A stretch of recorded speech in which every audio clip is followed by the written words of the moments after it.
જન્મનો દાખલો બાળકના school admission માટેનું એક જરૂરી અને એક ખૂબ જ મહત્વનું પ્રમાણપત્ર. આ દાખલો મેળવવા માટે લોકો કેટલાય દિવસથી કચેરીના ધક્કા ખાઈ રહ્યા છે. અમદાવાદ હોય, સુરત હોય, વડોદરા હોય કે પછી રાજકોટ હોય, દરેક જગ્યાએ એક જ તસવીર: લાંબી લાંબી લાઈનો, ટોકનની રાહ, સ્ટાફનો અભાવ અને પરેશાન વાલીઓ.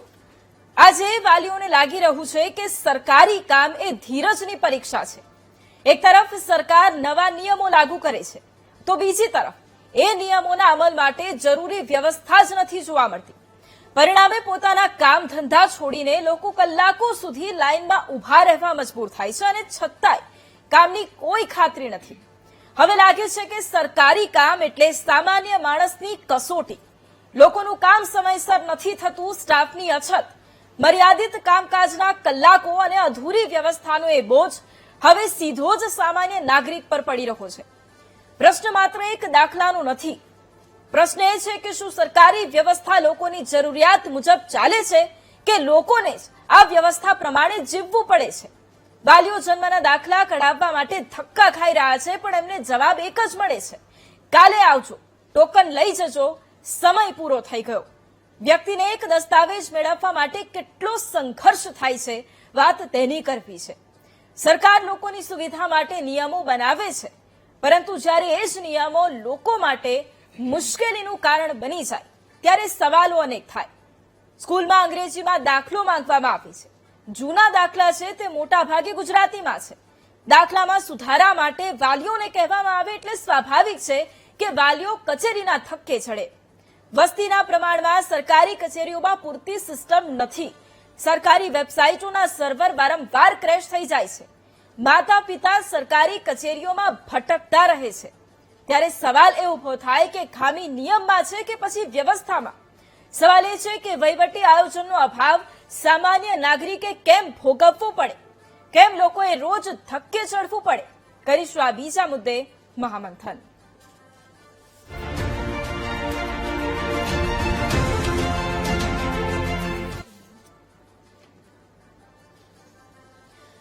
અને એટલે જ હવે જે પ્રમાણે એક તરફ એ સમયગાળો જ્યારે બાળકોના એડમિશનની પ્રક્રિયાઓ ચાલી રહી હોય, કેટલાય લોકો એડમિશન મેળવી લેતા હોય, શાળામાં એક તરફ એક સર્ટિફિકેટ જે માંગવામાં આવે છે, જન્મનો દાખલો જે માંગવામાં આવે છે, એમાં બદલાવની જરૂરિયાત પડી હોય, નિયમોમાં ફેરફાર થયા હોય, ત્યારે સામાન્ય રીતે લોકો એ વિચારતા હોય કે કામ સરળતાથી પાર પડી જાય. પરંતુ જ્યારે કચેરીના ધક્કે ચડે ત્યારે એમને ખ્યાલ આવે છે કે એ તો વ્યવસ્થામાં જ ગડબડી છે. અને એટલા જ માટે ચર્ચાની શરૂઆત કરવી છે. ચર્ચા માટે આપણી સાથે ભાજપ નેતા શ્વેતા બ્રહ્મભટ્ટ જોડાયા છે, આપણી સાથે કોંગ્રેસ નેતા ગીતાબેન પટેલ જોડાયા છે, આપણી સાથે નિવૃત્ત એડિશનલ કલેક્ટર MS ગોહિલ સાહેબ જોડાયા છે, અને આપણી સાથે રાજકોટથી એક વાલી મુકુંદ રાવલ જોડાયા છે. સૌથી પહેલા તો આપ તમામનું ખૂબ સ્વાગત છે મહામંથનમાં. સૌથી પહેલા મુકુંદભાઈ આપની પાસે આવીશ અને સવાલ આપને જ કરીશ. એક તરફ આપ પોતે પણ એ ધક્કા ખાવા મજબૂર બન્યા છો, એક વાલી તરીકે આપ પણ ખૂબ ત્રાસી ગયા હશો, આપ પણ એ કસોટી આપની થઈ રહી હશે કે સરકારી કામકાજમાં કેવી રીતે ધાંધિયા સર્જાય છે. સૌથી પહેલા તો મારે આપની પાસેથી એ સમજવું છે કે કેટલા સમયથી આપ ધક્કા ખાવ છો, ત્યાં જાવ છો તો આપને જવાબ શું મળે છે? પેલી વસ્તુ તો વાત ઈ કે પેલા તો આધાર કાર્ડમાં સરકારે ધક્કા ખવડાવ્યા, હવે તમારા બર્થ સર્ટિફિકેટમાં આજે બાળકના નામ માટે જાય તો ગુજરાતીમાં નામ હોય તો કે તમે અંગ્રેજીમાં લઈ આવો, અંગ્રેજીમાં લઈને જાય તો કે તમે ગુજરાતીમાં નામ નથી. આવા બબે નામ કે બે જોઈન્ટ હોવા જોઈએ. પછી જૂનું બર્થ સર્ટિફિકેટ હતું તો એ લઈને ગયા તો કે હવે જે નવા પોર્ટલ ઉપર જે નવું લોન્ચ થયું છે એ લઈને આવવા, જૂનું ના ચાલે. તો આવી રીતે ધક્કા ખવડાવીને RMC માંથી લઈને બધે અને જાય તો ટોકન કાંઈ એનું સર્વર ડાઉન હોય, સર્વર ડાઉન હોય કે લંચ ઉપર વયા ગયા હોય અધિકારીના જવાબ એવા હોય ને કે તોચડા જવાબ હોય. આ ડબલ એન્જિનની સરકાર ફક્ત પબ્લિકને અત્યારે ધક્કા ઉપર ધક્કા અને પોતે એન્જિનમાં મસ્ત એસીમાં ફરે ને પબ્લિક મરે. ઓકે મુકુંદભાઈ, જ્યારે આપ ત્યાં જાઓ છો ત્યારે આપને શું જવાબ મળે છે? કારણ કે આપ એ પણ પૂછતા હશો કે કેટલો સમય લાગશે, કેટલા દિવસ ધક્કે ચડવું પડશે, ત્યારે જવાબ શું મળે છે? કઈ નક્કી નહીં, સર્વર ડાઉન છે, 4 દિવસે થાય, 5 દિવસે થાય, 10 દિવસે થાય.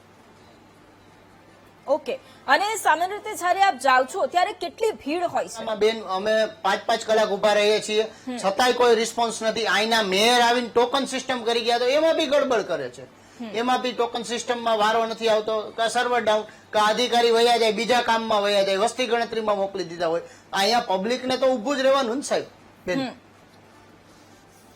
ઓકે, ગોહિલ સાહેબ આપણી સાથે જોડાયા છે. એટલે ગોહિલ સાહેબ, આપને પણ આ મુદ્દે સવાલ કરવો છે, કારણ કે એક તરફ જ્યારે વાલીઓ ધક્કે ચડતા હોય એ અપેક્ષા સાથે કે એમને જે જોઈએ છે એ મળી જશે, પરંતુ સમયસર એ નથી મળતું. હવે મારે એ સમજવું છે કે આ આખી જે સમસ્યા છે એમાં આ સમસ્યા નિયમની છે કે પછી વહીવટી નિષ્ફળતાની આ સમસ્યા છે? નમસ્કાર મેડમ. જી, આમ તો વહીવટી નિષ્ફળતાની બી ન કહેવાય અને એ પણ ન કહેવાય, પણ જે દાખલાની અંદર સુધારો કરવાની જરૂર છે એના માટે થોડુંક હેરાનગતિ થઈ છે પબ્લિકને, કારણ કે દરેક વ્યક્તિએ એફિડેવિટ ને બધું સુધારો કરવા માટે આપવું પડે છે, એટલા માટે એ થયું છે. પણ પ્રક્રિયામાં થોડો ટાઈમ જાય. ટોકન સિસ્ટમ જ્યાં જ્યાં પણ કરી છે ત્યાં શું છે કે માણસને ખબર પડી જાય છે કે ક્યારે મળવાનું છે, એટલે એ એક વહીવટી સુધારો છે. પણ અત્યારે જે રીતે વસ્તી આગ્રહ કરી રહી છે અને આવી રહી છે એ પ્રમાણે દરેક વહીવટી સુગમતા ખાતર સ્ટાફ વધારવાની જરૂર છે અને કોમ્પ્યુટર વગેરે પણ થોડા વધારવાની જરૂર છે, અથવા તો બેકઅપમાં કંઈક વ્યવસ્થા રાખવાની જરૂર છે કે જે આવે છે એનું બેકઅપની અંદરથી ડેટા જે છે એન્ટ્રી થઈ જાય અને સમયસર જે છે એ લોકોને રાહત મળે. તો લોકો સુરતમાં બી મને ઘણા લોકો મળ્યા છે કે સાહેબ બહુ ધક્કા ખાવા પડે છે, એ રીતે બધે જ છે. પણ આ જે સુધારો છે ભવિષ્યમાં બહુ કામ લાગશે. અત્યારે ભલે થોડી હેરાનગતિ થતી હોય પણ સ્કૂલના સર્ટિફિકેટની અંદર જે માહિતી આવવી જોઈએ આવી જશે અને એના લીધે ઘણી બધી પ્રકારની વહીવટી સુગમતા રહેશે. એટલે જે પરિપત્ર કર્યો છે એ સ્પષ્ટતાઓ કરતો છે અને એના લીધે ફાયદો તો થવાનો જ છે. પણ હાલમાં જે હાડમારી થઈ રહી છે એ થોડી તો પબ્લિકે બી સહન કરવી પડશે અને થોડી વહીવટી સુધારા કરવા પડશે. થોડું બેકઅપની અંદર લઈને બધું એ કરવું પડે, થોડો સ્ટાફ વધારવો પડશે. એ રીતે કરવામાં આવશે તો કઈ વાંધો નહીં આવે.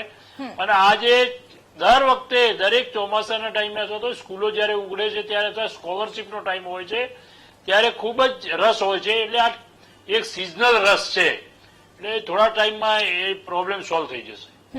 ઓકે, ગીતાબેન, સવાલ આપને કરવો છે કે આપ આ પરિસ્થિતિ જ્યારે જુઓ છો ત્યારે શું કારણો દેખાય છે? કારણ કે એક તરફ લોકો ધક્કે ચડવા મજબૂર બને, લોકોને જવાબ ન મળે, લોકોને એ ખબર ના હોય કે એમને ક્યાંથી ક્યાં ધક્કો ખાવાનો છે, અને એમને એ પણ નથી ખબર કે જે દાખલો એમને જોઈએ છે એમને ક્યારે ઇસ્યુ થશે. એટલે એ જ સવાલ કે આના પાછળના કારણો આપને શું લાગે છે? આપડે ત્યાં છે ને પહેલેથી સિસ્ટમ એ છે કે આગ લાગે ને ત્યારે જ કૂવો ખોદવાનો. ત્યારે આપણને ખબર જ હોય કે આપણે આ પરિપત્ર જાહેર કરવાના છે, તો આપણી પાસે શું શું વ્યવસ્થા છે, આપણી પાસે સ્ટાફ છે કે નહીં, આપણી પાસે એટલું નેટ છે કે નહીં. કારણ કે સર્વર સતત સરકારી કોઈ પણ કચેરીમાં તમે ગમે ત્યારે એની ટાઈમ જાઓ, 11/12 કોઈ પણ સરકારી કચેરીમાં તમે નાનું મોટું કોઈ પણ કામ લઈને જાઓ તો પહેલો પ્રશ્ન ત્યાં બેઠેલા લોકોનો હોય છે કે સર્વર ડાઉન છે, હમણાં કલાક પછી આવજો ને બપોર પછી આવો ને આવી રીતે આવો. પણ આપણે ત્યાં કેમ આવવું છે કે જયારે આપણે પરિપત્ર જાહેર કરીશું તો પહેલા આપણે કચેરીઓમાં ચેક કેમ નથી કરતા કે આપણી પાસે પૂરતો સ્ટાફ છે કે નહીં, આપણી પાસે કોમ્પ્યુટર છે કે નહીં, આપણી પાસે વ્યવસ્થા છે કે નહીં. આપણે આ દાખલો લઈને જયારે ગુજરાતની અંદર દરેક શહેરોમાં, તાલુકા, જિલ્લાઓમાં જયારે આ વાલીઓ આવશે તો આપણે એમને શું સુવિધા આપી શકીએ? કારણ કે કોઈ પણ માણસ નવરો નથી. કોઈ કામ ધંધે જાય છે, કોઈ ઓફિસે જાય છે, કોઈ નોકરીએ જાય છે. પોતાનો સમય ફાળવી અને 5-5 દિવસ ધક્કા થઈને લાઈનમાં લાગે તો એનો વિચાર આપણે કરવો જોઈએ કે નહીં? કે કારણ કે સવારે એનો દિવસ પાડીને લાઈનમાં ઉભો રહે, વળી પાછો કે છે તમારું આ ડોક્યુમેન્ટ તો બાકી રહ્યું છે, એને લઈને તમે કાલે આવજો. કાલે આવો એટલે કે ટોકન લઈને આવજો, ટોકન લઈને આવો કે પાછું ડોક્યુમેન્ટ ખૂટ્યું છે, અથવા તો કે અધિકારી વસ્તી ગણતરી કરવા જતા રહે છે, અથવા તો કે લંચ બ્રેક પડ્યો છે.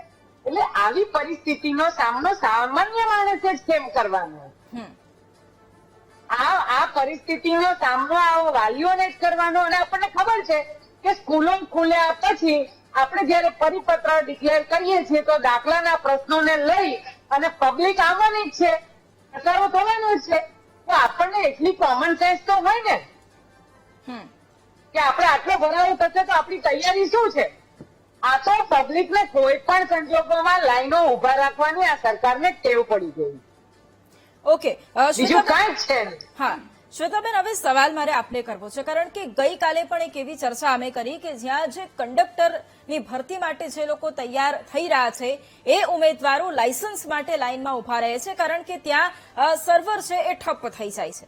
હવે આજની જયારે વાત કરી રહ્યા છે ત્યારે છેલ્લા 4-5 દિવસથી જે પણ વાલીઓ છે, એક તો એક તરફ નિયમ લાદવામાં આવે, સ્વાભાવિક રીતે કોઈ પણ નિયમ આવે એટલે એ વાલીઓ છે એ પોતાના બાળકો માટે એમના ભવિષ્યની ચિંતા એટલે સૌથી પહેલા એ કામ કરવાના છે. સૌથી પહેલા એ કચેરીમાં જાય, કચેરીમાં જાય, લાઈનમાં ઉભા રહે, સવાલ પૂછે તો સવાલનો જવાબ બરાબર ના મળે અથવા તો યોગ્ય સુવિધાઓ ના હોય એટલે અલ્ટિમેટલી એમને ધક્કે ચડવું પડે. હવે સવાલ એ કે નિયમો લાદવામાં આવે અને જ્યારે જરૂરિયાત હોય વાલીઓને, ખબર જ છે કે મોટી સંખ્યામાં વાલીઓ હવે આવવાના છે, ત્યારે જ કેમ થાંથિયા થાય? જી નમસ્તે વૈભવીજી. સૌ પ્રથમ તો અમદાવાદ હોય, બરોડા હોય, વરાછા, સુરત, જ્યાં પણ આ પ્રકારની સમસ્યા થાય છે કે જ્યાં વાલીઓ આખો દિવસ ઉભા રહે છે લાઈનમાં, મહેનત કરે છે, તો એમને જે હાલાકી પડી રહી છે એ હાલાકીને હું સમજુ છું અને મારી સાથે સાથે સરકાર પણ એ હાલાકીને બહુ જ સારી રીતે સમજે છે. પરંતુ આ ચર્ચામાં 3 પાસામાં સમજવી બહુ જરૂરી છે કે કેમ હાલાકી પડી રહી છે અને એની પાછળનો હેતુ શું છે. તો સૌથી પહેલા આપણે એ સમજીએ કે આ કેમ, આની જરૂર શું પડી, કેમ આ નિયમ લઈને આવ્યા. તો આપણે એ સમજીએ કે આ જે નિયમ જે છે ને એ આજે registration of birth and death act જે છે એ 54 વર્ષ જૂનો આ કાયદો હતો, જેને 2023માં ભારતીય જે ઇન્ડિયન ગવર્મેન્ટ છે એને ચેન્જ કર્યું. કેમ ચેન્જ કર્યું? કારણ કે આના પહેલા શું હતું કે ગમે તે રીતે માણસના જે નામ હોય બર્થ સર્ટિફિકેટમાં એમાં કોઈ રૂલ્સ અને રેગ્યુલેશન્સ નતા. તમે પહેલું નામ લખી શકો, ફર્સ્ટ નેમ ક્લાસમાં લખી શકો, વચ્ચે બેબી બાબો લખેલું હોઈ શકે, ભાઈ લખેલું હોઈ ના શકે, એટલે કોઈ સેન્ટ્રલાઇઝ સિસ્ટમ નહોતી. એની કારણે શું થતું કે આગળ જઈને જયારે તમે મોટા થાવ, આઈ એમ શ્યોર કે આપણે બધાએ આ સામનો કર્યો જ હશે કે તમે ભવિષ્યમાં પાસપોર્ટ નીકળવા માટે જાઓ કે એડમિશન લેવા માટે જાઓ કે સરકારી નોકરી લેવા માટે જાઓ, તો એ વખતે તમારે એફિડેવિટ કરાવવા જવું પડે, એ વખતે તમારે તમારા નેમ ચેન્જ કરાવવા જવું પડે. એટલે જ્યાં પણ નામની વિસંગતતા હોય એ ત્યાં બધી જગ્યા ઉપર ભ્રષ્ટાચાર એટલે વચોટિયા તમારે આવવા પડે, એજન્ટ પાસે જવું પડે અને આ પ્રકારની સમસ્યાનો સામનો કરવો પડે. એટલે આ ના થાય એ હેતુથી ઇન્ડિયન ગવર્મેન્ટે આખા દેશની અંદર આ સિસ્ટમ લઈને આવ્યા છે કે એક કોમન પેરિટી હોય, એક one nation one child one clean identity કે વન સિટીઝન વન આઈડેન્ટિટી, આ બંને હેતુથી એક કોમન આઈડેન્ટિટીને લાગવા માટે આ નિયમ લાવ્યા છે, જે ખાલી ગુજરાત સરકારની આના પહેલા 25 રાજ્યોમાં ઓલરેડી કાર્યરત છે.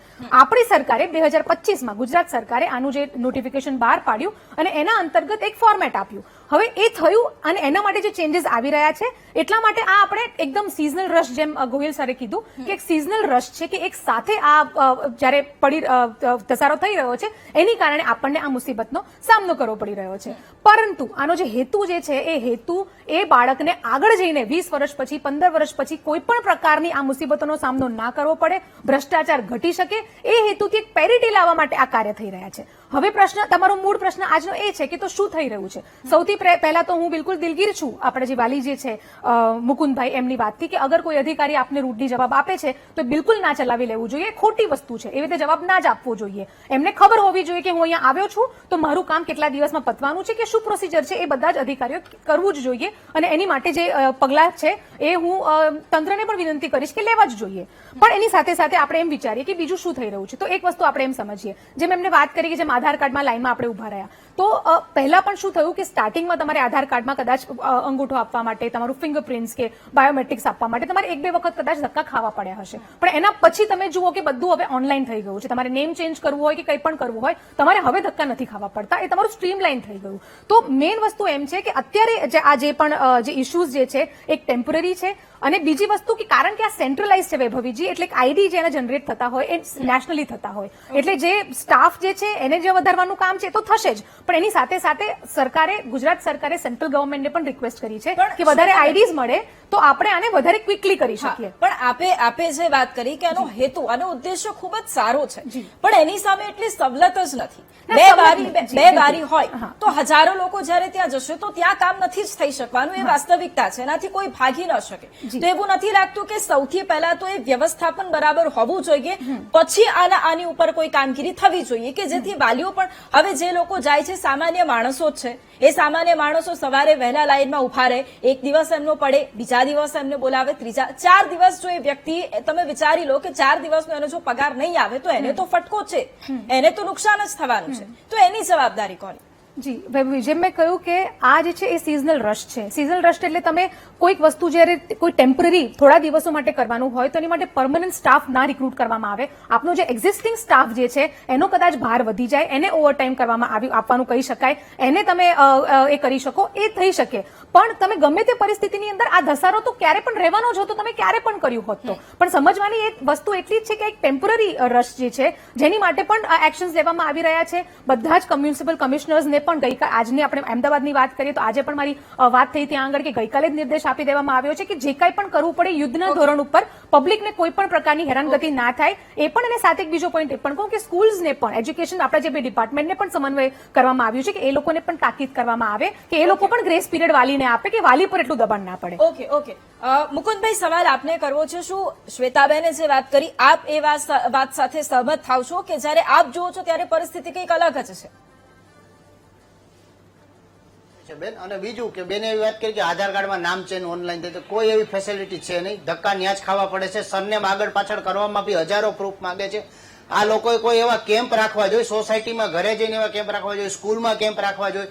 જે વાલીઓને નામ ચેન્જ કરવા હોય તો સરકારે ન્યા જ આવવું જોઈએ. બીજી ઘણી એવી રાજ્ય જે સ્ટેટ છે જ્યાં સરકાર ઘરે ઘરે જઈને સર્વિસ આપે છે.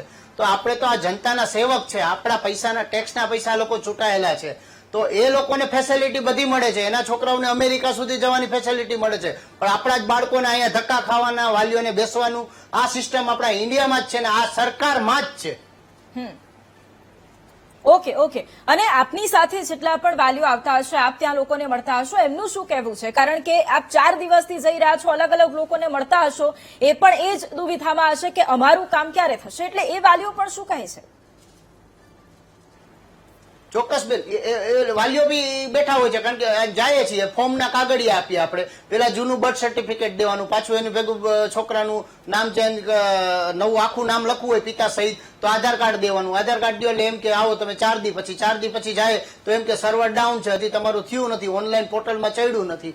આવી રીતે ધક્કા ખવડાવે. વાલી કેટલી વાર ધક્કા ખાય બેન? અમે કામ ધંધો મેલીને જઈએ કે અહીંયા કામ કરીએ કે શું કરીએ, કા સરકાર એવું ડિક્લેર કરે કે ભાઈ એક દી તમારું રોજ બગડે તો તમારું જે રોજ હોય સરકાર ભથ્થું ચૂકવે. આવી કોઈ સરકારે ફેસિલિટી દેવી હોય ને, એને તો એસી કારમાં ફરવું છે. હમણાં સરકારે પેટ્રોલ ડીઝલ પોતે તો મોતથી ફરે છે બધા. ઓકે. ગીતાબેન, આજ મુદ્દે સવાલ મારે આપને કરવો છે કે હવે જ્યારે આટલી મોટી એક સમસ્યા છે, સૌથી મોટી વાત એ છે કે 10:30 થી 2 એ સમયગાળો છે, અડધો સમયગાળો છે, અડધા સમયમાં આ કામ કરવાનું છે. અને સૌથી મોટી વાત એ છે કે જ્યારે સૌથી વધારે રસ છે, જ્યારે સૌથી વધારે વાલીઓ આવી રહ્યા છે, સૌથી વધારે જરૂરિયાત છે, એ સમયગાળા દરમિયાન અડધા ભાગમાં કામ કરવામાં આવી રહ્યું છે. વિપક્ષ તરીકે આપની શું માંગ છે? કારણ કે એક તરફ ત્યાં પણ જે કામગીરી કરતા હોય એ લોકો એમ કહે છે કે વસ્તી ગણતરીનું કામકાજ છે એટલે ત્યાં પણ જવાનું હોય, હવે અડધો સમયગાળો હોય, એમની પાસે પણ એક લિમિટ હોય. તો આવી પરિસ્થિતિની અંદર ના વાલીઓને કોઈ સમસ્યા થાય, યોગ્ય નિરાકરણ આવી જાય, એ માટે આપની શું માંગ છે? હું શ્વેતાબેનને શાંતિથી સાંભળતી હતી અને શ્વેતાબેને કહ્યું, અને હું એવું માનું છું કે સારી વાત છે, ચલો સુધારા વધારા કરવા જોઈએ અને નિયમોમાં બદલાવ પણ આવવા જોઈએ, જરૂરી છે, સારી વાત છે. પણ સાથે સાથે આપણી કઈક તૈયારી તો હોવી જોઈએ ને. એમને કીધું કે ચલો આધાર કાર્ડ છે તો 2-3 ધક્કા ખાધા હશે, તો તમારા માટે ટીવી ડિબેટોની અંદર બોલવું સહેલું છે કે જે વ્યક્તિ 3-4 ધક્કા ખાય છે ને એને પૂછો કે આટલું પેટ્રોલ ડીઝલ મોંઘું છે, કેવી રીતે 2-3 ધક્કા એનું વ્હીકલ લઈને જાય, એનો સમય બગાડે. એટલે 2-3 ધક્કા બોલવા એ ખૂબ સહેલું લાગે છે, પણ કદાચ આપણે એ 4 ધક્કા ખાવા પડે ને તો આપણને ખબર પડે. અને કીધું કે આપણી પાસે સ્ટાફ ઓછો હોય અને આ અત્યારે જરૂરિયાતનો ટ્રસ્ટ છે, એવું બધું ના હોય. આપણે આવડી મોટી સરકાર ચલાવીએ છીએ અને તમે ગુજરાતની અંદર હું એવું માનું છું કે લગભગ કચેરીઓમાં 80% કોન્ટ્રાક્ટ સ્ટાફ ભરેલો છે. તો તમે આના માટે અલગ વ્યવસ્થા કરીને પણ પરિપત્ર ડિક્લેર કરી શકતા હતા, પણ એમાં તમને ગુજરાતની જનતાનો કંઈ જ પડી નથી. ગુજરાતની જનતા છે એ 45 ડિગ્રી તાપમાનમાં પોતે ભલે ફર્યા કરે, સંઘર્ષ કર્યા કરે, એના બાળકો માટે દોડે કરે, ચિંતા કર્યા કરે. બાકી આ સરકારને કોઈ ચિંતા નથી. પણ મારું એક વ્યક્તિ ચોક્કસ કહેવું છે કે જ્યારે સરકાર કોઈ પણ પરિપત્ર ડિક્લેર કરતી હોય તો કોન્ટ્રાક્ટ બેઝ પર તમે ભરતી પણ કરી શકો છો અને પૂર્વ પ્લાનિંગ, પૂર્વ તૈયારી સાથે તમારે કોઈ પણ પરિપત્ર ડિક્લેર કરવો જોઈએ, જેથી કરીને સામાન્ય જનતા, કારણ કે બધા જ પેરેન્ટ્સો ભણેલા ગણેલા પણ નથી હોતા. તો એવા લોકોને કદાચ થોડી ઘણી સમજણ ના હોય તો એવા લોકો પણ 4-5 ધક્કા કારણ વગર પણ એમને ખાવા પડતા હોય છે. તો એના માટે પણ આપણી સરકારની શું તૈયારી છે એ પણ આપણે સમજવું પડશે. કારણ કે કોઈ પણ સામાન્ય રસ, તમે કહી દીધું કે ભાઈ આ તો રસ છે એટલે આટલી ભીડ રહેવાની, 4-5 દિવસ રહેવાનું છે, પણ એ તમે આસાનીથી કહી દીધું. પણ જેને 5 ધક્કા ખાતા છે એને તો પૂછો કે આ 5 દિવસ એને કેવી રીતે એનો પ્લાન કર્યો હશે, કે એને જોબ કેવી રીતે જવું, બિઝનેસ કેવી રીતે ચલાવો, અને ઘરમાં કોઈ બીમાર હશે, કોઈ ગૃહિણીને ઘરે જમવાનું બનાવવાનું છે, ફેમિલી ટાઈમ હશે, કેટલા બધા પ્રશ્નો લઈને તમારા માટે ઓલવું સહેલું છે કે 2 ધક્કા 3 ધક્કા ખાવા, એમાં શું કાયમી તો તમારે સારું થઈ જવાનું છે ને. એવું નથી હોતું. તમારે એક વસ્તુ પ્રજાનો સૌથી પહેલા વિચાર કરવો જોઈએ. કારણ કે તમને શું છે, ગુજરાતની પ્રજાને લાઈનમાં લગાડવાની ટેવ પડી ગઈ છે. પેટ્રોલ ડીઝલની લાઈનમાં લગાડો, રેશન કાર્ડની લાઈનમાં લગાડો, તમે કોરોનાની અંદર ઓક્સિજનમાં લાઈન લગાડો, એટલે આ સરકારને પબ્લિકને લાઈનમાં લગાડવાની આદત પડી ગઈ છે. પણ જરાક તમે પ્રેક્ટિકલી ટીવી ડિબેટમાં એસી ઓફિસોમાં બોલવું સારું લાગે છે, પણ પ્રજા જયારે 4-4 ધક્કા ખાતી હોય તો એના માટે તમારે વિચારવું પડે. ઓકે ગોહિલ સાહેબ, સવાલ આપને કરવો છે, કારણ કે અહીંયા સૌથી મોટી વાત એ છે કે સ્વાભાવિક રીતે આ સિઝનલ રશ છે, એમાં કોઈ બે વાત નથી, પણ સૌથી મોટી વાત અહીંયા એ છે કે જ્યારે વાલીઓ આવતા હોય, સૌથી પહેલી વાત જે ગીતાબેને અહીંયા વાત કરી કે કેટલાય લોકો એવા હશે કે જે કદાચ એટલું ભણેલા નહીં હોય, એમને કદાચ એટલી સમજ નહીં હોય. હવે જ્યારે આવે છે, ટોકન આપવાનું થાય, પછી ડોક્યુમેન્ટ્સ માટે એમને ભાગવું પડે, આમ તેમ ભાગવું પડે. શું એવું નથી લાગતું કે કોઈક એક અલાયદી એવી વ્યવસ્થા હોવી જોઈએ કે જ્યાં એ સમજાવવામાં આવે કે આટલા ડોક્યુમેન્ટ્સની જરૂર તમારે પડવાની છે? બીજી સૌથી મોટી વાત અહીંયા એ પણ છે કે જ્યારે આ ખૂબ આવશ્યક છે, આ ડોક્યુમેન્ટની ખૂબ જ અત્યારે જરૂરિયાત છે, તો પછી અત્યારના જ સમયગાળામાં રસ હોવાનો છે. વચલો જે સમયગાળો આવશે એમાં કદાચ લોકો નહીં આવે. વાલીઓ જાય છે તો શાળામાંથી વાલીઓને એવું કહે છે કે આ તો ફરજિયાત છે, આ તો તમારે જોઈશે જ, એટલે જે આખું આ અઠવાડિયું કહી લો, મહિનો કહી લો, એમાં જ રસ રહેવાનો છે. તો એવું નથી લાગતું કે અહીંયા કંઈક અભાવ છે અને એના જ કારણે લોકોને ભોગવવું પડે છે, કર્મચારીઓને નહીં, લોકોને ભોગવવું પડે છે? આમાં બે વસ્તુ છે મેડમ, કે કોઈ પણ આજે છે, દાખલા તરીકે હું તમને એક દાખલો આપું કે જાતિનું પ્રમાણપત્ર. હવે જાતિ તો કોઈની બદલાઈ જવાની નથી, જાતિ તો જે છે એની એ જ રહેવાની છે. તો જાતિનું પ્રમાણપત્ર માણસો લેવાનું હોય તો પણ સ્કૂલ ઉગડે પછી જ જાતિનું પ્રમાણપત્ર લેવાય. એ તો વર્ષ દરમિયાન ગમે ત્યારે લઈ શકે છે. બીજી એક સ્કૂલ છોડીને ધારો કે 10મામાંથી 12મામાં એડમિશન લેવાનું ત્યારે બી જાતિનું, સ્કોલરશીપ માટે જાતિનું પ્રમાણપત્ર જ જોઈએ. તો જાતિનું પ્રમાણ તો પરમાનન્ટ છે, એ ગમે ત્યારે માણસ લઈ શકે છે. પણ જયારે આવે અને જયારે માંગણી થાય સ્કૂલમાંથી કે લાવો, ત્યારે જાય છે. એ માનસિકતા બદલાય. હવે આ દાખલા તરીકે પરિપત્ર થયો અને જે આ હમણાં જ નથી થયો, કઈ આને ટાઈમ થઈ ગયો છે, પણ છતાં બી લોકોને એવું છે કે ભાઈ આપણે જયારે, સ્વાભાવિક છે કે બધાને ખબર ન હોય, એના બે રસ્તા, યા તો લોકો આપણે એના માટે સરકારે એડવર્ટાઇઝ કરવી પડે કે ભાઈ આવું આવું છે તો તમે સમયસર તમારા દાખલા મેળવી લો. અને બીજું એ છે કે આ જે છે ને એ 100 ટાઈમ વર્ક વધી જાય છે, એકદમ વધારો થઈ જાય છે ને એટલા માટે થાય છે. એવી રેન પડી જાય છે ને કેમ ફ્લડ આવી જાય છે તરત જ, પછી થોડા ટાઈમમાં નીકળે, એટલે એવું આ ફ્લડ જેવું વસ્તુ છે. એટલે આમાં થોડી પ્રજાએ પણ ધીરજ રાખવી પડશે અને સરકારે બી થોડો પ્રયત્ન એવો કરવો પડે કે સંખ્યા વધારે, કોમ્પ્યુટરની બી સંખ્યા વધારે અને કર્મચારીઓની બી ટેમ્પરરી બીજા કર્મચારીઓને બીજા કામમાંથી ફાળક કરીને આ કામ સોંપે. અને બધાએ સોંપ્યું જ છે, ન સોંપ્યું હોય તો એટલું કામ શક્ય જ નથી. જેટલી પણ લાઈનો છે બધાને રોજના માલો 50 દાખલા જે ઓફિસ આપી શકતી હોય એ ઓફિસ 1000 દાખલા આપવા માંડી છે. તો એ તો રિઝલ્ટ તો આવશે. થોડી કમી છે એમાં ના નથી, પણ એવું કઈ એટલી બધી એ નથી થઈ ગઈ કે ભાઈ કેઓસ થઈ ગયો છે. ઓકે, પણ ગોયલ સાહેબ આપને એવું નથી લાગતું કે અત્યારે જે આખી પરિસ્થિતિ છે, આપે ગોયલ સાહેબ અત્યારે આપે જે વાત કરી, આપને એવું નથી લાગતું કે અત્યારે જે 10:30 થી 2 નો ટાઈમ છે એ ખૂબ ઓછો ટાઈમ છે અત્યારની પરિસ્થિતિ પ્રમાણે? એવું નથી લાગતું આપને? આ ટાઈમમાં થોડો ટાઈમ વધારો કરવો પડે, સાચી વાત છે. ટાઈમમાં થોડો વધારો કરવો પડે અને થોડો ટાઈમ લંબાવીને કામ કરવું. જયારે પ્રજાને મુશ્કેલી પડતી હોય ત્યારે સમય મર્યાદા જે રાખવી એ ઉચિત નથી, વહીવટ માટે બિલકુલ ઉચિત નથી. કારણ કે વહીવટ એના માટે છે કે લોકોને સર્વિસીસ પૂરી મળી રહે, એમાં ના નથી. એની સાથે હું એગ્રી છું. ઓકે શ્વેતાબેન, હવે આ જ મુદ્દે સવાલ, કારણ કે જયારે આ 10:30 થી 2 નો ટાઈમ રાખ્યો હોય એટલે અડધો ટાઈમ થઈ જવાનો છે અહીંયા. સામાન્ય રીતે એનો ટાઈમ 5-6 વાગ્યા સુધીનો સામાન્ય રીતે રહેતો હોય, પરંતુ હવે એમાં આટલો ઘટાડો થઈ જાય એટલે સ્વાભાવિક રીતે ત્યાં સ્ટાફ પણ ઓછો છે, પૂરતી વ્યવસ્થા તો નથી, એ તો અલગ જ પ્રશ્ન છે, પણ સ્ટાફ ઓછો છે. એટલે હવે સૌથી મોટી વાત એ છે કે લોકો આવવાના છે, લોકો ખૂબ મોટી સંખ્યામાં આવવાના છે, એટલે એમને સુવિધા સૌથી પહેલા તો નથી મળવાની. એવું નથી લાગતું કે લોકો માટે સૌથી પહેલા તો એ જાહેરાત કરવાની જરૂરિયાત ઉભી થાય કે લોકો સમજી શકે? અને એનાથી પણ મોટી વાત કે જ્યારે લોકોને અત્યારે ફરજિયાત રીતે જરૂરિયાત ઉભી થઈ જ છે, શાળામાંથી કહેવામાં આવી જ રહ્યું છે કે તમારે આ દાખલો તો જોઈશે જ હવે, એટલે વાલીઓ તો એમના બાળકો માટે ના છૂટકે રોજ ધક્કા ખાવાના છે. તેવું નથી લાગતું કે અહીંયા એક યોગ્ય વ્યવસ્થા હોવી જોઈએ, પણ એ વ્યવસ્થા કરવા માટે શું કરશો? એ વ્યવસ્થા કરવા માટે સૌથી પહેલા તો જે નિયમ લાગુ કરાયો છે એની સમય મર્યાદા જોવી પડશે, અને આમાં પણ અત્યારે જે ઓછો સમય છે એમાં પણ વધારો કરવો પડશે. તો એ ક્યારે કરશો? શું એ સમય વીતી જશે એના પછી વધારો કરવામાં આવશે?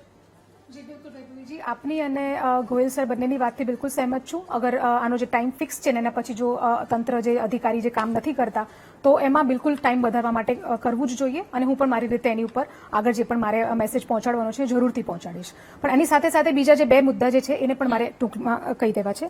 જેમ કે મુકુંદભાઈએ જે વાત કરી, હું એમના રોષને સમજુ છું અને એમની લાગણીને પણ સમજુ છું. સરકાર બિલકુલ આપના મતેથી ચૂંટાયેલી છે અને આપના કામ કરવા માટે જ આવેલી છે, અને જ્યારે એ અપેક્ષા પૂરી નથી થતી તો એક વોટર તરીકે, સિટીઝન તરીકે આપને રોષ ભરાય, એનાથી હું બિલકુલ સહેમત છું. પણ એની સાથે સાથે હું નથી જાણતી મુકુંદભાઈ કયા વિસ્તારમાંથી છે. હું આપને એ પણ કહીશ કે બધી જગ્યાઓ પર જનસેવા કેન્દ્ર પણ છે, અને આપણા જે ચૂંટાયેલા પ્રતિનિધિ જે છે, આપણા જે સાંસદ હોય કે MLA હોય, એ બધી જગ્યાએ અવારનવાર કેમ્પ લગાવતા જ હોય છે. એટલે હું આપને રિક્વેસ્ટ કરીશ કે આપ આપના જે નજીકના જે પણ જનસેવા કેન્દ્ર જે છે એના પણ સંપર્કમાં રહો, અને આપનું જે રિપ્રેઝેન્ટેટિવ જે છે એના પણ આપ સંપર્કમાં રહો. બીજી વસ્તુ, એમને ગીતાબેને ધક્કાની વાત કરી કે ધક્કા ખાવા પડી રહ્યા છે. બિલકુલ સાચી વાત છે. શું મારે ના ખાવા પડે? મારે પણ ખાવા પડે ને, હું પણ તો દેશની નાગરિક છું. પરંતુ હું એટલી વસ્તુ કહેવા માંગુ છું કે આજે જે 2 ધક્કા ખાવા પડી રહ્યા છે એ ભવિષ્યના 10-15 ધક્કાને બચાવવા માટે આજે કરી રહ્યા છે. આજે તમે ગુજરાતમાં છો, કાલે ઉઠીને તમે મુંબઈમાં શિફ્ટ થાવ કે પંજાબમાં શિફ્ટ થાવ તો સેન્ટ્રલ રજિસ્ટ્રી સિસ્ટમના કારણે જે તે ટાઈમ પર તમારે એફિડેવિટો ના કરવી પડે, કોર્ટના ધક્કા ના ખાવા પડે, એના માટે આ પરમનન્ટ ચેન્જીસ લાવવા માટે આ વસ્તુ થઈ રહી છે. અને જ્યારે પણ રિફોર્મ્સ થાય, આજે હું એકચ્યુઅલી પોલિટિકલ આમાં નથી જવા માંગતી, પણ જ્યારે પણ મને એમને કીધું એટલે મારે કેવું પડી રહ્યું છે કે જ્યારે પણ રિફોર્મ આવે છે ને ત્યારે એમને પેટમાં દુખે જ છે. કેમ? કારણ કે આજે 54 વર્ષ જૂનો કાયદો જે હતો એ 2023માં બદલવામાં આવ્યો, અને જ્યારે રિફોર્મ આવે એટલે ટેમ્પરરી એક ચેન્જીસ જ્યારે આવતા હોય, એટલે ઇનિશિયલ જે ગ્લિચીસ આવતા હોય, ઇનિશિયલ જે તકલીફ આવતી હોય એ આવતી હોય છે, અને એની માટે હું દિલગીર છું, મને લાગણી પણ છે, પણ એ સમજવાનું છે કે એનાથી ભવિષ્ય તમારું સારું થઈ શકે એની માટેના ગ્લિચીસ છે. પોતાના ફાયદા માટે હોય તો દરેક વ્યક્તિ, ગીતાબેન પણ લાઈનમાં ઉભા રહે, હું પણ લાઈનમાં ઉભી રહું, અને તમે પણ ઉભા રહો, એ બહુ સ્વાભાવિક વાત છે. એ આપણે સમજી શકીએ કે ચલો લાઈનમાં અત્યારે ઉભા, હિત માટે હોય તો દરેક વ્યક્તિ ઉભા રહે, એની કોઈ વાત જ નથી. અહીંયા વાત એ છે કે સવલત નથી, સુવિધા નથી, એટલા માટે લોકો ઉભા રહે છે. જો એની જગ્યાએ કાઉન્ટર વધારે હોત તો કદાચ ટોકનની વ્યવસ્થા વ્યવસ્થિત રીતે થતી હોત, ટોકન માણસો પ્રમાણે જરૂરિયાત રીતે જો અપાતા હોત તો આ ધક્કા ન ખાવા પડે. જો ડિવાઈડ કરી દેવામાં આવતા કે આટલા દિવસે આટલા જ વ્યક્તિઓ, આ દિવસે આટલા જ વ્યક્તિઓ, તો પછી લોકોને ખબર હોત. જો એ સવલત, એ સુવિધા યોગ્ય ટાઈમે, યોગ્ય સમયસર મળી હોત તો લોકોને આ તકલીફ જ ના થાત. હિત માટે દરેક વ્યક્તિ લાઈનમાં ઉભા રહેવા માટે ખુશીથી ઉભો રહેશે, પણ અહીંયા ધાંધિયા છે એનો સવાલ છે. જી ના, એ તમે જેને ધાંધિયાનો શબ્દ કહો છો ને, આ જ પ્રોસેસનું ગ્લિચ કહેવાય. કેવી રીતે કહેવાય કે જ્યારે પણ તમે કોઈ રિફોર્મ કરશો, મતલબ તમે કોઈ કામ ક્યારે પણ નથી કર્યું પણ તમે પહેલી વાર કરવા માટે જશો, તો પહેલી વખતની એ વખતે જે મુસીબત આવશે એને જ તો ગ્લિચ કહેવાય, કારણ કે તમે પહેલી વખત કરવા જઈ રહ્યા છો. પરંતુ એને શું લઈને સરકારે માની લીધું કે આ ગ્લિચ છે તો તમે આને આવી રીતે જ તમે એક્સેપ્ટ કરી લો? ના, બિલકુલ પણ નહીં. જેમ મેં કહ્યું, સરકાર બિલકુલ આની ઉપર વોચ રાખી રહ્યું છે. સ્ટાફ વધારવાની પર જે ઇન્સ્ટ્રક્શન્સ છે એ પણ કરી દેવામાં આવી છે. ઓવરટાઈમ પણ ઓફ આવર્સ જે છે એની માટે પણ ઇન્સ્ટ્રક્શન્સ આપી દેવામાં આવ્યા છે, અને સાથે સાથે ગુજરાત સરકારે સેન્ટ્રલ જે ગવર્મેન્ટ છે એની સામે પણ રિક્વેસ્ટ મૂકી છે કે અમને આઈડીઝ વધારો, એટલે અમે વધારે ફાસ્ટ આમાં કામ કરી શકીએ, અને સાથે સાથે શિક્ષણ વિભાગને પણ આની માટેની ઇન્સ્ટ્રક્શન્સ આપી દેવામાં આવી છે. ઓકે ગીતાબેન, આ વાત સાથે સહમત થાવ છો કે અત્યારે જે થઈ રહ્યું છે માત્ર ગ્લિચ છે? હું એવું કહું છું કે મેં શરૂઆતમાં જ શ્વેતાબેને મને સાંભળીને મેં કીધું કે કોઈ નવી શરૂઆત તારા માટે થતી હોય તો એ બિલકુલ આવકાર્ય છે. એટલે બિલકુલ પેટમાં દુખતું પણ નથી ને પેટમાં તેલ પણ નથી રેડાતું. બહુ સારી વાત છે. નવો બદલાવ આવે એ સ્વીકાર્ય છે ને આવકાર્ય હોય છે.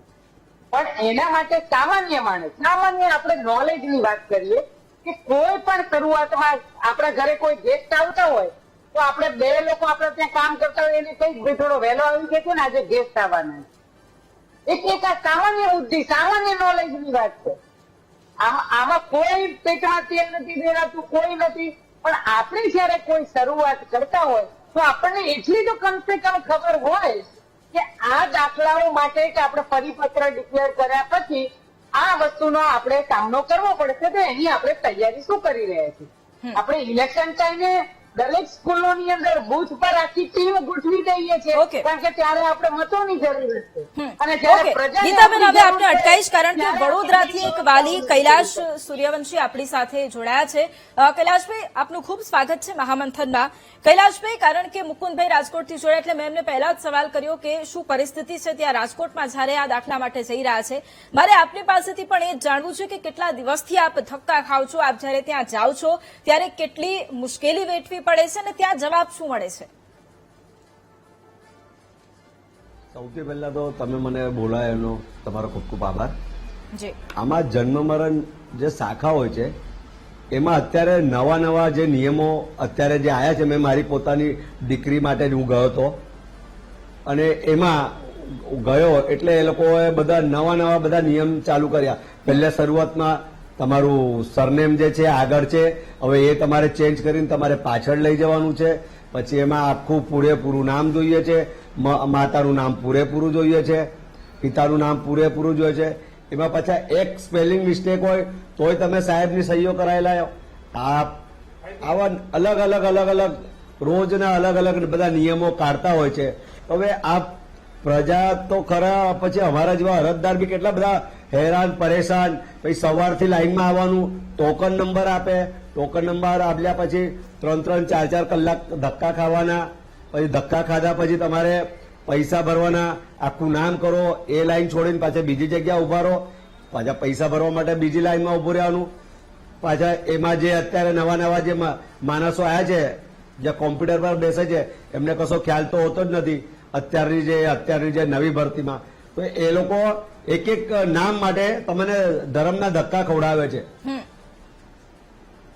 કૈલાશભાઈ, આપે એ વિચાર્યું હતું કે જ્યારે આપ પહેલી વાર ગયા હશો ત્યાં કચેરીએ દાખલો કઢાવવા માટે ત્યારે આપને ખ્યાલ હતી, કલ્પના હતી આપને કે આટલો લાંબો સમય વીતી જવાનો છે, અમારે રોજ ધક્કે ચડવું પડશે, આપને ખ્યાલ હતો? આમ તો કોઈ ખ્યાલ નતો, કેમ કે એમાં બધી જગ્યાએ અહીંયા જે વડોદરાની જે જન્મ મરણ જે શાખા છે એમાં વારંવાર એ શાખા વર્ષે 2 વર્ષે બદલતા જ રહે છે આ લોકો. અને અહીંયાના જે અધિકારીઓ જે છે આરોગ્ય અમલદાર, એ આરોગ્ય અમલદારને તો આ લોકોને કશી ખબર જ નથી હોતી કે આરોગ્ય અમલદાર શું કરે છે, શું નથી કરતો, કચેરીમાં શું ચાલે છે, શું નથી ચાલતી. બીજું આ લોકોના જે અધિકારીઓ માટે જે નિયમો બનાવેલા છે એ જે કોર્પોરેશનની અંદર જે કમિશનરે, ડેપ્યુટી કમિશનરે, પછી એમાં ઓએસની જે કચેરીઓ છે એ બધાને ખબર નથી હોતી. આરોગ્ય અમલદારે આ બધું જોવાનું હોય છે, પણ આરોગ્ય અમલદાર તમે એના જ્યારે ટાઈમમાં અને કૈલાશભાઈ એના જાઓ જે છો કચેરીએ ત્યારે તમને જવાબ શું મળે છે? જ્યારે આપને જો કોઈ વાતનો ખ્યાલ ન આવતો હોય તો સ્વાભાવિક રીતે એક વાલી તરીકે આપ પૂછો કે મારે જો કદાચ આ કંઈક ખૂટી રહ્યું છે તો મારે શું કરવાનું છે. જ્યારે આપ પૂછો છો ત્યારે જવાબ શું મળે છે? ત્યાં જઈએ એટલે તમે આપણાને જવાબ જે મળે છે એ એવું કે ભાઈ અત્યારે સાહેબ નથી, સાહેબ આવે ત્યારે તમે આવજો. પછી સાહેબ જયારે આવે ત્યારે કહીએ એટલે સાહેબ સહી કરી આલે, સાહેબ સહી કરી આલે એટલે તમને અમે સુધારો કરી આપીશું. સુધારો કર્યા પછી થોડું કઈ સ્પેલિંગમાં મિસ્ટેક હોય ફરી સાહેબની સહી કરવા જાઓ, ફરી સાહેબ સહી કરી આલે. એટલે આ બધા નવા જે નિયમો આવ્યા છે ને, અને અત્યારના જે હું તમને કહું છું કે અત્યારના જે માણસો જે છે એ લોકોને કશું આવડતું નથી. જે કોમ્પ્યુટર પર બેસે છે બધા નવા નિશાળિયા છે.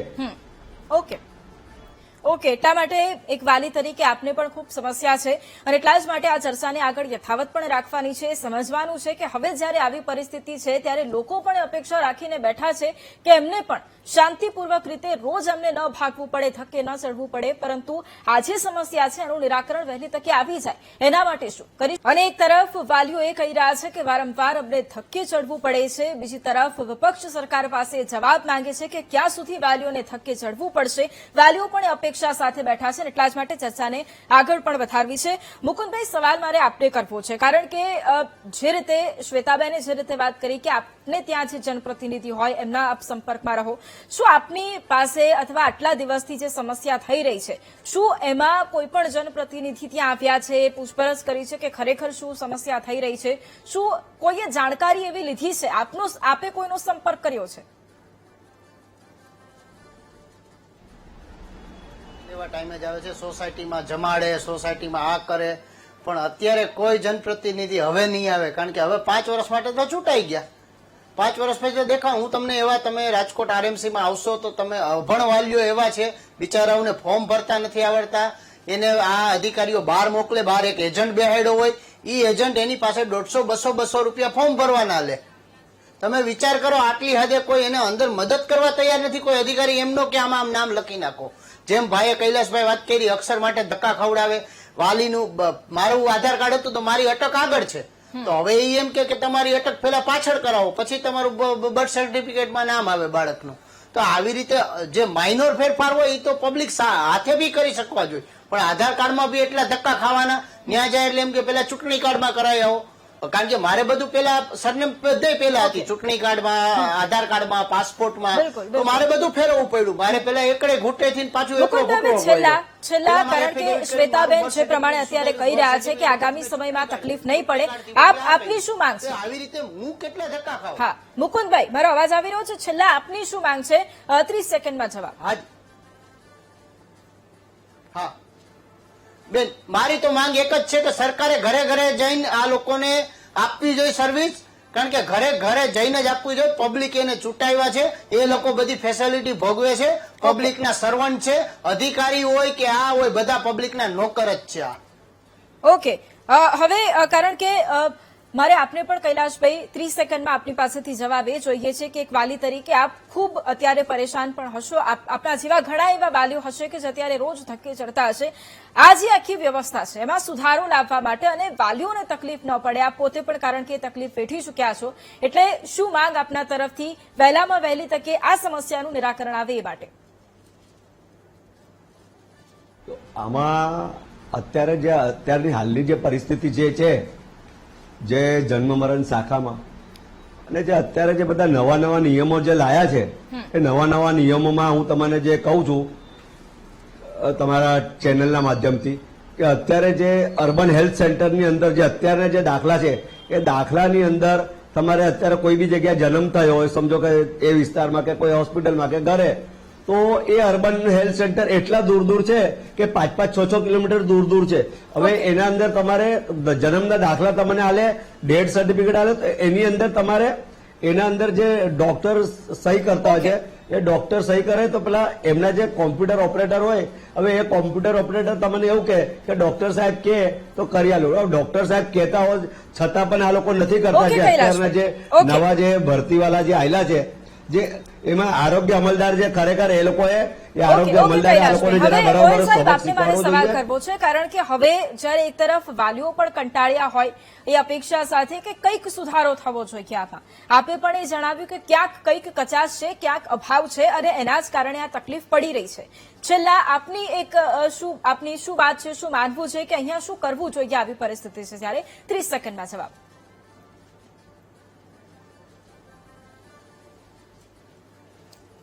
જી ગોયલ સાહેબ. હાજી, આમાં કરવાનું એવું છે કે એક તો સ્ટાફ વધારવો પડે, જે મેં પહેલા બી વાત કરી હતી, અને બીજું કે જેમ વડોદરાના આપણા ભાઈ છે કૈલાસભાઈ, એમણે કહ્યું કે બહુ દૂર દૂર છે, તો વોર્ડ કક્ષાએ બી આ સુવિધા ઉભી કરી શકાય. ઓકે, દાખલા તરીકે દરેક વોર્ડનું જે ઓફિસ હોય એમાં બી આ ટેમ્પરરી સુવિધા ઉભી કરવામાં આવે તો થોડો રસ જે છે, એક જ જગ્યાએ રસ છે, થોડો ડિફરન્સ થશે અને થોડા લોકો વધારે બેસશે તો એનું નિરાકરણ જે જલ્દીથી થઈ શકશે. ઓકે, આ બે વસ્તુઓ જ એમ કરવી પડે, સ્ટાફ વધારવો પડે, કોમ્પ્યુટર વધારવા પડે, હાર્ડવેરની વ્યવસ્થા કરવી પડે, અને ડિસેન્ટ્રલાઇઝેશન કરવું પડે એમ. બિલકુલ ગીતાબેન, તો આ હવે થઈ 30 શકે? સેકન્ડમાં આપની પાસેથી મારે એ જવાબ લેવો છે કે જ્યારે આ સમસ્યાઓ હોય, લોકોની સમસ્યાઓ સાંભળી હોય, ખાસ કરીને હવે, કારણ કે જે રીતે શ્વેતાબેને પણ જણાવ્યું છે કે એ પણ આગામી સમયમાં રજૂઆત કરશે, લોકોને તકલીફ પડી રહી છે, કારણ કે એમણે ખુદ સાંભળ્યું છે કે કેટલી તકલીફ લોકોને પડે છે. એક વિપક્ષ તરીકે આપની શું એ માંગ છે કે વહેલામાં વહેલી તકે વાલીઓની આ સમસ્યાનું નિરાકરણ આપવું જોઈએ? એને સજેશન આપ્યું વાલીને કે ભાઈ આપણે જનપ્રતિનિધિના સંપર્કમાં રહેવું પડે, જનપ્રતિનિધિને ફોન કરવો પડે કે એમના સંપર્કમાં રહો તો તમારે ધક્કા ના ખાવા પડે. પણ એ વાલીએ જ એમને સ્પષ્ટ જવાબ આપ્યો કે આ લોકો માત્ર ઇલેક્શનમાં ડોર ટુ ડોર કેમ્પેન કરે છે. એવા જ કેમ્પેન અત્યારે વાલીઓ જે ધક્કા ખાય છે એવા કેમ્પેન અત્યારે કરવા જોઈએ કે વાલીઓ હેરાન પરેશાન ન થાય. તમે 5 વર્ષ માટે મત માંગવા માટે જાઓ છો અને ત્યારે તમે વચનો આપીને આવો છો, પછી 5 વર્ષ સુધી પ્રજા વચ્ચે દેખાતા નથી અને રોજ આવા નવા ટૂથ લઈ આવો અને એમાં તમે લાવો છો એનો વાંધો નથી, પણ એમાં હેરાન પરેશાન જયારે વાલીઓ થાય, એના માટે સાંભળો મારી વાત પૂરી કરી લો. અને એના પર પણ તમે દલાલો મૂકી અને પૈસા કમાવો છો. ઓકે શ્વેતાબેન, 30 સેકન્ડમાં મારે જવાબ, કારણ કે સમયનો ખૂબ અભાવ છે. લોકોને હેરાનગતિ ન થાય એના માટે શું ખાતરી આપો છો? જી, જેમ મેં કહ્યું એમ મેં ખાલી કહેવા માટે નહોતું કહ્યું. હું જાણું છું કે બધા જ સાંસદ, બધા જ ધારાસભ્ય આ પ્રકારના કેમ્પ લગાવતા હોય છે. આ એનું પ્રૂફ છે. આપના જે પણ સાંસદ જે છે, આ જો હમણાં 4 જૂનનો કેમ્પ છે, જ્યાં બધું જ લખ્યું છે કે તમારે જે પણ વસ્તુઓની, જે આધાર કાર્ડ, રાશન કાર્ડ, જે પણ જે છે એની માટેની તમે ત્યાં જશો તો એ મદદ મળશે. અંતમાં હું ફક્ત એટલું જ કહીશ કે આજે હું બિલકુલ દિલગીર છું બધા વાલીઓ સાથે, પરંતુ એટલું જ કહીશ કે ભવિષ્યમાં આપના બાળકની આઈડેન્ટિટી સાથે ચેડા ના થાય, ભવિષ્યમાં એને ધક્કા ના ખાવા પડે, એની માટે આજે જે હાલાકી જે છે એની માટે આ થઈ રહ્યું છે. ઓકે બિલકુલ. અને અપેક્ષા સાથે કે વાલીઓને અત્યારે જે તકલીફ પડી રહી છે એ તકલીફમાંથી અમને મુક્તિ મળે અને આખી આજે સુવિધાઓ તો કહું વધુ સરળ બનાવવામાં આવે, એ જ અપેક્ષા સાથે આપ તમામ અમારી સાથે આ ચર્ચામાં જોડાયા. તમામનો ધન્યવાદ. અને આ સાથે જ મહામંથનમાં હાલ બસ આટલું જ. રજા આપશો. નમસ્કાર.